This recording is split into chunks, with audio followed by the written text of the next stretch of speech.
નમસ્કાર દર્શક મિત્રો, હું છું પરમાર અનિશા. તમે જોઈ રહ્યા છો લોકસામના ન્યૂઝ. તો જોઈએ આજના સમાચાર. ખેડૂતોના ન્યાય અને અધિકાર માટે આમ આદમી પાર્ટી દ્વારા આયોજિત કિસાન મહાપંચાયતમાં મોટી સંખ્યામાં ખેડૂતોએ હાજરી આપીને પોતાનું સમર્થન જાહેર કર્યું. ધારાસભ્ય ગોપાલ ઇટાલિયા, ધારાસભ્ય સુધીર વઘાણી અને પ્રદેશ સંગઠન મહામંત્રી મનોજ સોરઠિયા સહિત નેતાઓને કિસાન મહાપંચાયતમાં હાજરી આપી. ભારત દેશ ખેતી પ્રધાન છે, પરંતુ સરકાર બુટલેગર પ્રધાન છે. ગોપાલ ઇટાલિયા. ખેતી પ્રધાન દેશના ખેડૂતોએ 12 માસ અલગ અલગ મુદ્દાઓ પર આંદોલન કરવા પડે છે. ગોપાલ ઇટાલિયા. આમ આદમી પાર્ટીએ બીડું ઝડપ્યું છે કે હવે ગુજરાતમાં ખેડૂતોની સરકાર બનશે. ગોપાલ ઇટાલિયા. ગુજરાતમાં ખેડૂતોની સમસ્યા છે, પરંતુ બુટલેગરોને કોઈ સમસ્યા નથી. ગોપાલ ઇટાલિયા. જેણે અમરેલીમાં ભરબજારમાં એક દીકરીનું સરઘસ કઢાવ્યું એ જેલમાં જવો જોઈતો હતો, પરંતુ તેની જગ્યાએ આજે ખેડૂતો માટે અવાજ ઉઠાડનાર રાજુ કરપડા અને પ્રવીણ રામ જેલમાં છે. 30 વર્ષોમાં પહેલી વખત કોઈ ધારાસભ્યને જેલમાં મોકલવામાં આવ્યા.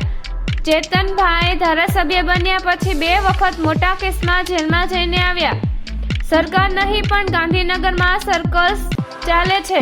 1.5-2 વર્ષ સુધી એક માણસને મંત્રી બનાવીને એ મંત્રીનું પેટ ખીચું અને ગોડાઉન ભરાઈ જાય ત્યાં સુધી તેને મંત્રી રાખવામાં આવે છે.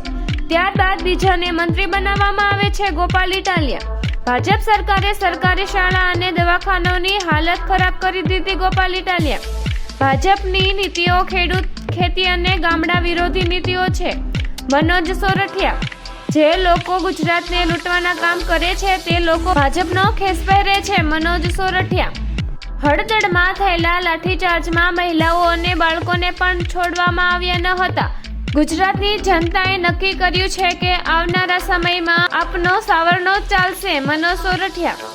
યુવાનોને રાજનીતિમાં આવવું પડશે, કારણ કે રાજનીતિમાં આવ્યા વગર હવે કોઈ છુટકારો નથી. મનોજ સોરઠિયા. સરકારે ફાકા ફોજદારી કરી 10,000 કરોડનું પેકેજ જાહેર કર્યું, પરંતુ હજુ સુધી 10,000 કરોડ રૂપિયા ખેડૂતોને ચૂકવવામાં આવ્યા નથી. મનોજ સોરઠિયા. ગુજરાતમાં દારૂનું દૂષણ છે, ડ્રગ્સનું દૂષણ છે, માઇનિંગમાં માફિયા છે, શિક્ષણમાં માફિયા છે. મનોજ સોરઠિયા. અમને કોઈ બીક નથી. હું તો તે દિવસે ક્યાંય હજડબામાં જ ઊભો હતો, અહીંયા હજડબામાં ઊભો છું.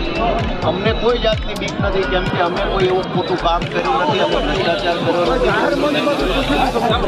પૂછ્યું એટલા માટે કે ભાઈ અધવચ્ચે ડિસ્ટર્બ કરે લોકોમાં આપણા તબડીમાંથી, એના કરતાં પહેલેથી એનું કામ બતાવીને વયા જાય તો એને જે કાંઈ દેવા દેવાનું હોય પાછળથી વહીવટ લખવો થાય, પછી અમે અમારું કામ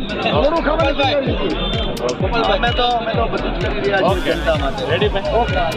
તો ફરી મળીશું એક નવા સમાચાર સાથે. ત્યાં સુધી જોતા રહો લોકસામના ન્યૂઝ.